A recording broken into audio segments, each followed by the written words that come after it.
Okay, so again, good morning, everyone. Okay, let us start with the prayer. Let us all remember that we are in the most holy presence of our Lord in the honor of the Holy Spirit. Amen.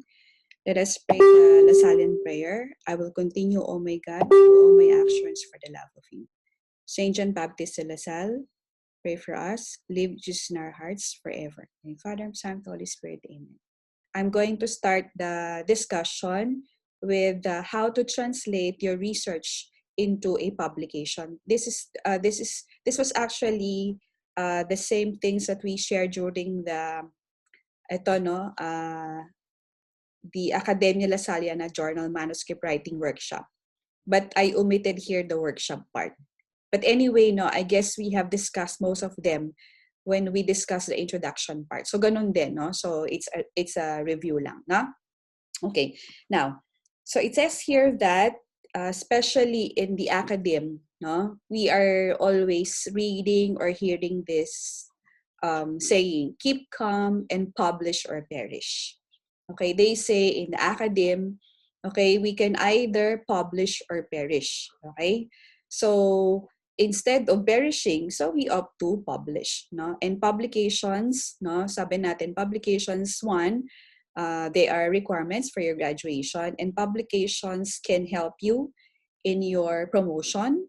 Okay, publications, having publications, no, allows you to have or to receive incentives from your institution or your organization, and of course, okay, doing or writing or publishing journals or papers is really a very good addition to your curriculum vitae, especially no for those who are still no um, uh, planning to transfer or to have another employment, no? So yeah, so these are the perks of publishing. Of course, the very important reason why we are publishing is that we can share the results of our research, okay?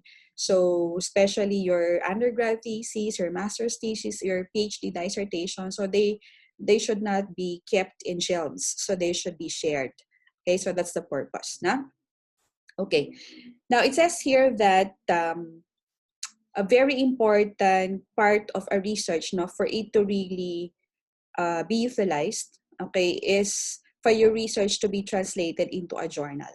Okay, so because the journal, especially when uploaded, no, can be read by anybody and could be could serve as a model, no, if somebody would want to make a similar research. Okay. So again, no, the purpose of writing a publication is for you to translate your research findings into a journal, which can be distributed and which can be utilized by others. Okay. Now, how do you differentiate a research? No, a typical research, a master's thesis, a dissertation, okay, from a journal. So you have here the contents. Okay, you have the contents of the research, and then you have the contents of a journal. Okay, of course, the title page is included in both papers. Also, you have the abstract. Okay, no approval sheet anymore in the journal. Okay, the acknowledgement part in the research actually is found in the preliminary part, and in the journal it's found at the latter part. Okay, you have list of figures, list of table of contents for the research, but not for the journal anymore. Of course, no, both have introduction parts. Okay, RRL is only done in the master's thesis. The RRL is incorporated in the background of the PhD dissertation. So no RRL anymore in the journal. Although, of course, no, the very important literatures are already incorporated in the background part of the introduction of the journal. Okay. And then, of course, you have materials and methods. Especially for the journal, you have the methodology. And then you have, of course, the results and discussion. It forms the meat of both the manuscript and the journal. And then you have For your research, you have summary, conclusions, and recommendations. For the journal, you only include the conclusions part, the implications. Okay, and then a part of that would be the recommendations then. And then literature cited, no, is both included in the paper and the journal. And then you don't have appendices anymore in the journal, but it's included in the research paper. Okay, so again, the acknowledgement part in the journal is found at the latter part of the paper. Okay, so yeah, no. So how do you decide now? Okay, which part of the thesis or the dissertation should be included? Okay, because you cannot include all findings or all aspects of your research, no, dissertation and master's thesis into a journal because that would be very lengthy. Okay, so it means you have to draw the line. You have to choose, okay, which part of the research, okay, can be published. And usually, if you have a very good master's thesis or a dissertation, you could actually draw a lot. You can draw several publications from your master's thesis or from dissertation. Kaya nga sabi, your thesis, your dissertation can make or break you. Okay? Pag hindi masyadong maganda ang pagkakagawa, pwedeng isang publication lang. Pag sobrang ganda o talaga namang worthwhile, so you can actually do a lot of publications, no, from your master's thesis or from your dissertation. So again, you have to draw the line. No? So check, okay, which parts can be included in the publication. Okay?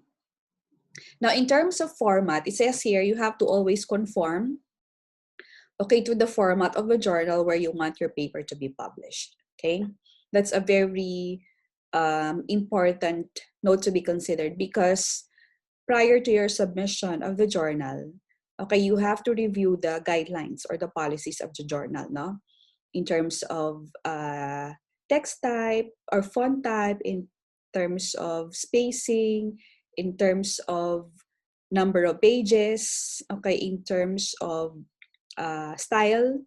Okay, so they are made very clear in the policies or in the guidelines. So before you submit your paper, no, follow their guidelines because mostly the editorial board would check, no, if you follow the guidelines or the policies, no, usually the call for papers, no, and if they see that you haven't followed their instructions, so they would not really read the paper. Okay, so that's a very, very important note to be taken. Now, in your manuscript, in your thesis or your dissertation, no, again, we have a format, and I guess everybody has downloaded the format. It was uploaded in the CSCS Graduate Studies FB group in the Files tab. Okay, so that when you do your proposal, it's already formatted. Okay? Mahirap din kasi yun eh. Babalikan nyo na naman, i-reformat nyo na naman. So it's time consuming really. Okay? Okay. Now, what about the parts of a journal article? So you have here the preliminaries and then you have the main parts of the paper. So under the preliminary, we have, of course, the title, the byline, the abstract, the keywords. So if you can still recall, no, for those who have enrolled graduate seminar, so pareho lang yan, no? So we have guidelines in writing the title, the byline, the abstract, and the keywords. And then additional, we have in some journals, no? So again, it's the inclusion of abbreviations is optional depending on the journal. And then you have, again, the running head. So those are under the preliminaries. Now, under the main part, so you have the introduction, you have the methodology, the materials and methods, you have the results and discussion, acknowledgement, and then the references. Okay? So again, review lang, no? Na-discuss na natin to noon eh. Okay? So for the title page, okay, again, it includes the title of your research. Okay, you have the byline. The byline includes the name or names of the author or authors and their or his, her, or their affiliations. And then you have the keywords and then the running head. No? So we have already discussed this when we discussed the introductory part. So this is again a review, okay? So when you compose a topic, it must identify precisely the main topic of the article. Okay, it should be specific and concise. Okay, abbreviations, they are not allowed in the title. And the scientific names must be properly written, so take note of that. So first letter of the genus name is capitalized, the scientific name is italicized, okay? And then you include the name of the author, which is not italicized, okay? And then again, avoid redundancies, a study of, an experimental investigation of, because remember when we discussed the how to write the title, no, there are two types of titles. You have the conventional type and the informative type. The conventional type, again, states the subject of the article. And this is usually the title that you are proposing, no, when you are going to start with your master's thesis or your dissertation, no, the proposed title. The proposed title is a conventional type of title. And then after doing your research, no, after already time running out, ayan na nga, 40 minutes na nga lang, no? Anyway, no? So after finishing your research, after finishing your master's thesis or your dissertation, di ba? Usually during the final defense, your conventional title, no, the title that you used during the proposal is actually changed into an informative title. No? The informative title now focuses on the main point of your publication, a main point of your research. Okay, because you're already done with your findings, you know the findings already. Okay, so again, the conventional title is shifted to an informative title. Kaya talagang binabago ang mga titulo ng inyong proposal. Iba ang title ng proposal, nag-iiba ang title pag final defense na. Okay? Okay. So again, no, sample. So under conventional,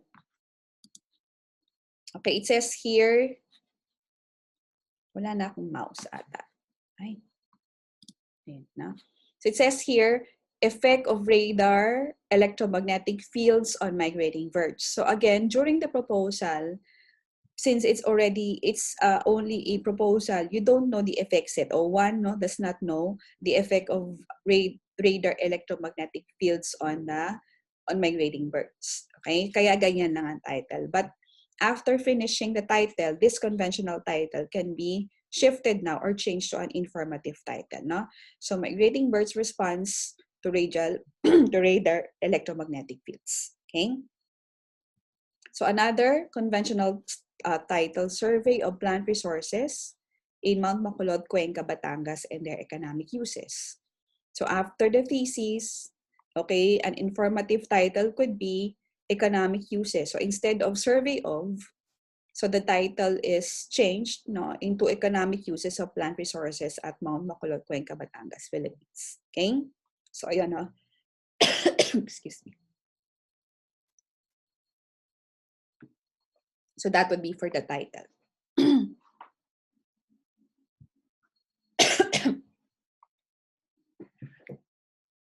Okay. Okay, now for the byline. So we have discussed this already, no? Again, the byline includes the name or names of the authors and his, her, or their affiliations. So again, write the full name, omit academic degrees, no PhDs, MS, etc., etc. And again, include only those persons who have contributed to the research. So when you say who would be the authors, who would really make a contribution to the research. So the simply saying from the start to the finish, kasama siya, no? From the conceptualization of the title, okay, from writing the proposal, from writing the proposal into execution of the methods, writing of the draft of the paper, finalization of the paper, then approval or giving approval to the publication, and being accountable for any outcome. So lahat yon, no? So those are the criteria, no, in telling that a person could be a co-author, okay, and that his or her name should be included in the byline, okay. So sample of a byline, again, we have discussed this already. We have the full name of the authors, and then we are using numbers, okay, to indicate their affiliations. And again, the use of the asterisk indicates that the author is the corresponding author or the primary author, okay? In writing the affiliations, complete affiliations, including the address. No? Another sample, so ganun din, no? So you have, again, the numbers, they indicate the affiliations. Okay, and the asterisk indicates the corresponding author. Okay.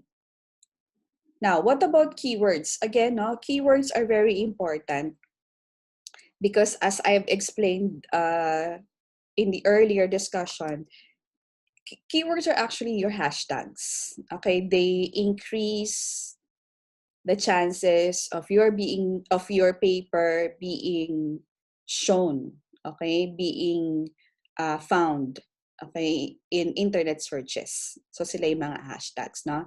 And sabi natin,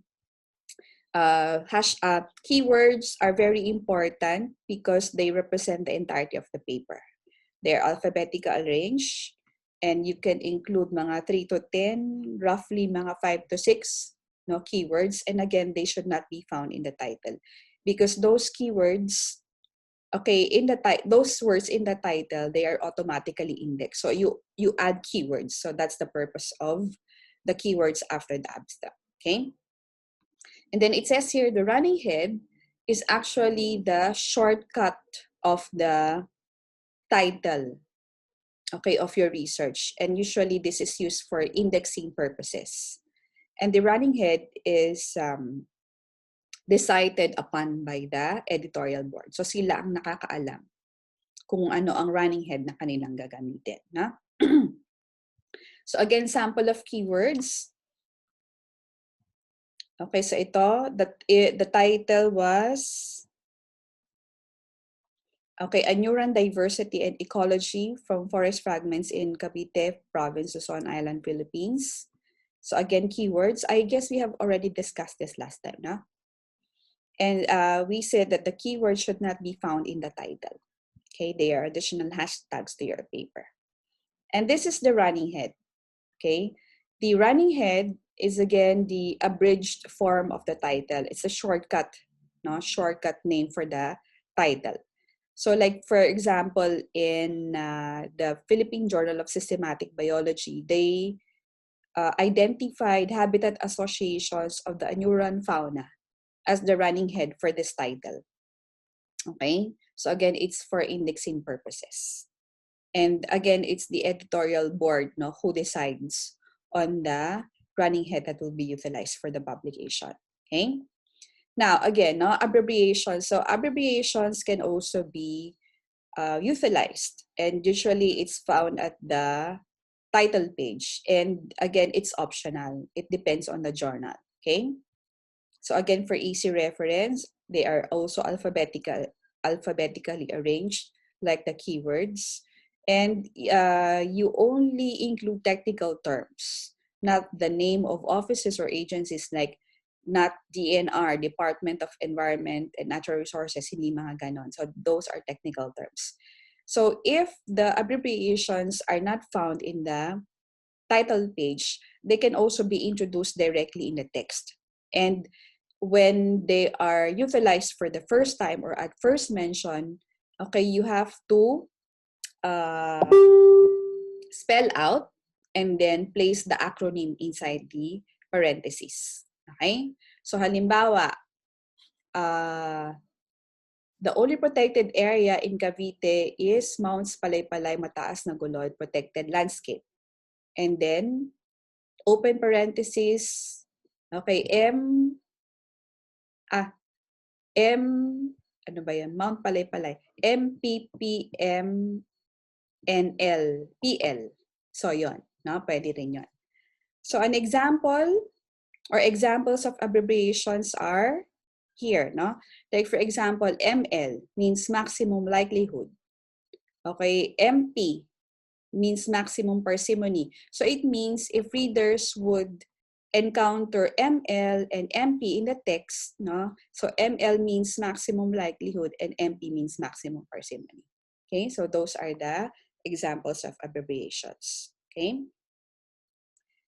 Now, for the abstract, so again, no, we have already discussed this, no, when you had your graduate seminar, the same thing. Okay. See, the abstract is the executive summary of your entire paper.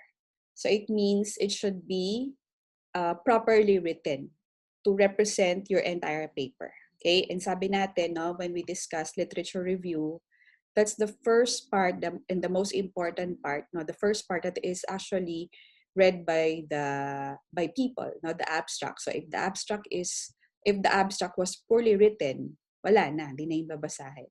But if the abstract was properly written, no, that gives the paper a chance to be read, no, as a whole. Okay. So to continue, no. So again, for those who have taken graduate seminar, so the same thing, no. So how to prepare the abstract. Okay. So it says here, since it's the executive summary of the paper, it's short, no. It can stand alone. It's self-contained. Okay. And we follow the SPMRC model, no, again, for a review. So S, no, the first statement or the second statement can be the actually tells the background or the statement of the problem. No, it explains to your reader why you did the study. Okay, so it states the problems or the gaps, no, under the statement of the problem. And the second statement is actually your aim or your principal purpose, no? Why you did the study. And then following statements, mga 2 to 3 statements. So that would be a summary of your methods. Okay. So you can actually refer to if you can still remember your research matrix, the fourth column. Okay, the analysis required, the third and the fourth column, the data and the analysis required, so they should be mentioned in your abstract. Okay, that's the last part. Okay, after summarizing your methods. And then again, the bulk of your findings, okay, they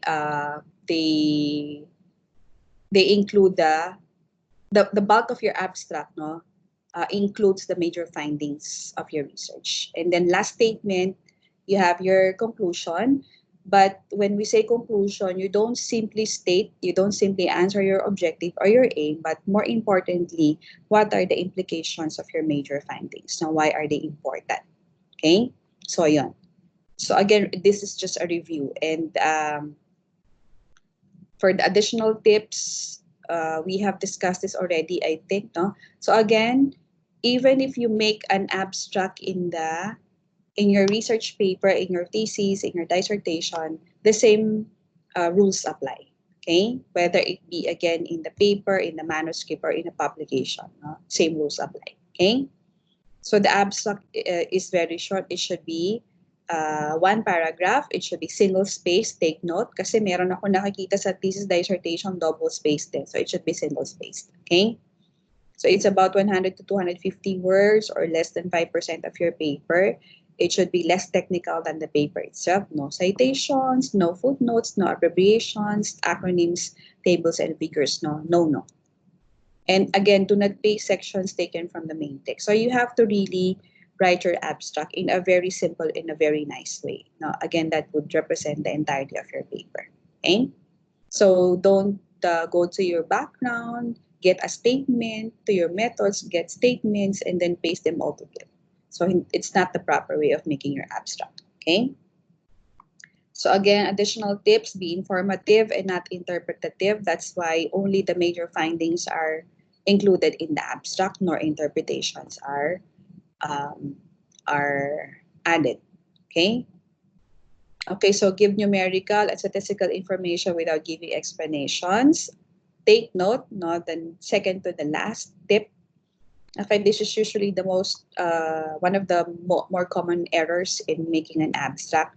So you write the abstract in the past tense, okay, except for the first part, which is your statement of the background, and your last part, the implications. Tatandaan nyo po yun, no? Maraming nagkakamali dito. And of course, you have to write the abstract, no, after finishing your research, okay? So a sample of an abstract. So the title of the paper was Hamiguitan Range, a Sanctuary for Native Flora. So first statement, that's the background of the study. It says here, Hamiguitan Range is one of the wildlife sanctuaries in the Philippines, having unique biodiversity resources that are at risk due to forest degradation and conversion of forested land to agriculture, shifting cultivation, and overall collection. No? So that's the background. No? Reasons for conducting the study. Okay, so second statement is the aim or the main objective. Thus, it is the main concern of this research to identify and assess the endemic and endangered flora of Hamiguitan Range. Okay, and then next statement, no, a single statement summarized the methods. So field reconnaissance and transect walk showed 5 vegetation types, namely agrosystem, dipterocarp, montane, typical mossy and mossy, pygmy forest. And then next statements, you have already the major findings, no? Inventory of plant species revealed 163 endemic species, 35 threatened, 33 rare. Assessment of plants also showed 7 species as new record in Mindanao and 1 species as new record in the Philippines. So blah, blah, blah, and so forth. And then last statement, that's the conclusion or the implications. No? Thus, the result of this study would serve as basis for the formulation of policies for the protection and conservation of these species and their habitats before these plants become extinct. Diba? Very simple. No? So that's how to write the abstract. And again, you have here the keywords, no, which are not found in the title. So Mindanao, Island, Hamiguitan Range is here. In some editors say that the inclusion of the term, no, as a keyword apart from the title is to emphasize the importance. No, but then again, sayang yan eh.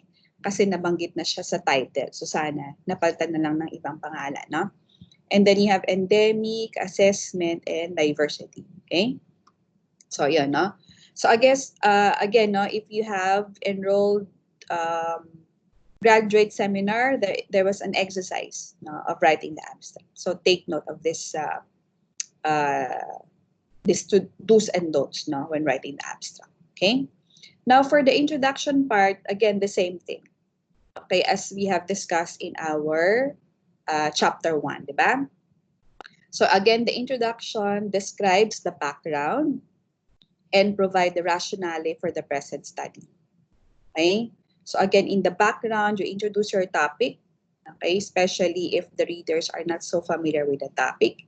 And then again, if you can recall the statement of the problem, diba? It tells you the gaps, it tells the readers the gaps or the lapses or the issues, no, that should be answered or that should be addressed. Okay, short background.